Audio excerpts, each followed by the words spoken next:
Basically आपका जो CDMO vertical है, जहाँ पे आपका स्मॉल मॉलिक्यूल्स है, वो आपका तेजी से बढ़ रहा है। तो वो चीज़ आपको दिखती है कि कंटिन्यूअसली उसी रेट पे ग्रो करने की बात करते हैं। अब मैनेजमेंट जो है अपना क्वार्टर वन में क्या कहता है, क्वार्टर वन में इनका आई थिंक कुछ 800 या 900 करोड़ रेवेन्यू वहाँ से आया है। तो कंपनी कहता है कि आने वाले क्वार्टर में उसको प्लस माइनस 100 करोड़ के ऊपर उसको मेंटेन रखने की बात करते हैं। तो वो चीज़ हो गया।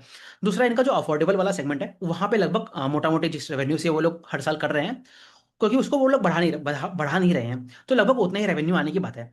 बाकी जो इनका इस लार्ज मॉलिक्यूल्स है, मतलब बायोलॉजिक्स वाला सेगमेंट है, उसमें उतनी तेज़ी से अभी रैंप अप होना स्टार्ट नहीं हुआ है। और जो न्यू वर्टिकल्स है, वहाँ पे जो आपका मान लीजिए ये सब है ना, जीन थेरेपी वगैरह हो गई, ये आपकी एंटीबॉडी ड्रग कंजुगेट्स वगैरह हैं, वो चीज़ें तो अभी मान लीजिए आर-एन-डी स्टेज पे है, तो वो आपके रेवेन्यू में उतना कंट्रीब्यूट करता नहीं है।